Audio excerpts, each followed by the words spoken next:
I took a dude from Sydney hunting. His name was Bart. A busy fella, lawyer, so he couldn't leave until the morning of the day. Met me midday, so we spent the first afternoon creeping into a spot, just glassing over a clearing together with Buck. All good, man.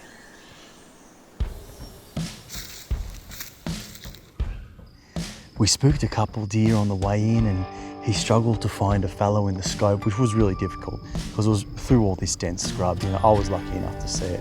Prior to that, I just saw the rump of a sandbar creep off, so there were deer in the area.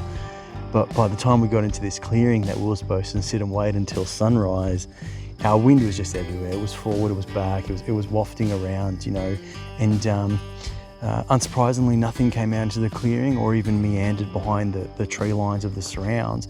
But I was lucky enough to glass up a fallow doe just sort of far off in the distance. Only issue was it was about 5 or 10 metres inside the private fence line. So, you know, not everything's fair game, unfortunately. It's fine. We're happy to see deer. We're happy to get close to them. We're happy to see the systems that we abide by actually yielding some results, right? So we got back to camp, had dinner, slept, woke up early, and then we crept into another spot on the first morning.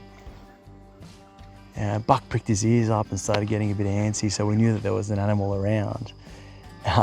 Turns out our stalking was too good because we walked almost right on top of a pig, you know, and a pig actually moved behind us, came out, walked in the open behind us. And I tried to signal Bart and that, but he couldn't see it through the scrub, and yeah, unfortunately it saw us and gave off the slip and, you know, pissed off up into the bush. So it was eventful. We had a walk around, we checked the place out. There was definitely some signs of interest. And then that afternoon we decided to go back out hunting. We crept into a new area that sort of shared all the characteristics of the spots that I regularly hunt and regularly yield deer. And so I had an intuitive feeling that there were going to be deer there. And I was right. We came into this sort of swampy marshland area, and I spotted a fallow behind the tree line. Thought because we worked so hard and had such bad luck, you know, we'll just take the animal, we won't be selective. And yeah, Bart put it down. That was our first deer. First deer. Yeah, man. Sick cunt. So we'll take the back roads, I guess. So it was about I feel like it was about 3 or 4 p.m. And so we butchered her up, we got her field dress, and then we hung her in trees in game bags, and we thought, oh look, yes, let's push out and maybe we can get another one. So we came to this clearing. It was full of horses and that, and we just sat there in glass, and I was lucky enough to see this spotty rump just through the bushes on the other side of the clearing, and then we lasered in on that, and the more we saw, the more deer we saw moving behind the trees, and they just weren't interested in coming out in the open because it was too early. Oh, there's heaps of bunnies here. Another two.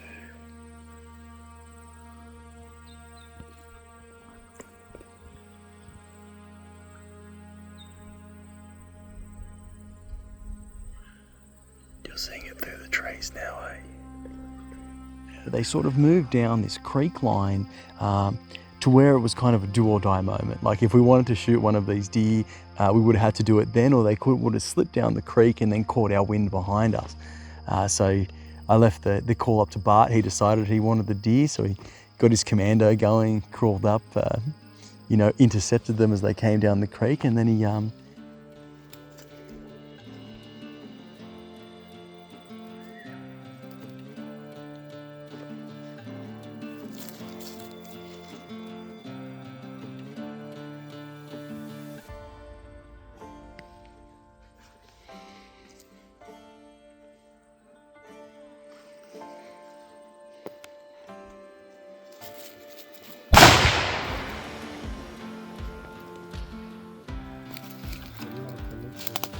yeah.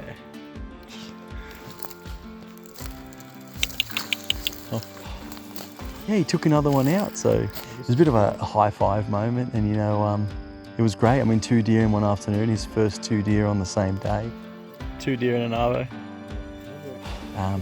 So we thought we'd leave her there, we'd go. There was a sort of track coming into the forest, so we thought we'd hike out, grab the other one, put it in the car, drive around so we could have an easy pack out and grab the second deer, but you know, things just don't work out in the forest, and that's what I think most state forest hunters come to learn, because the track was fallen with the most trees I've ever seen on one road in my life. So it ended up probably shorter if we were just to try to haul both deer out on the initial route, but it doesn't matter. It's an adventure. It was fun. We were happy. We were over the moon. We had plenty of meat. It was a great hunt, and it was a pleasure all around.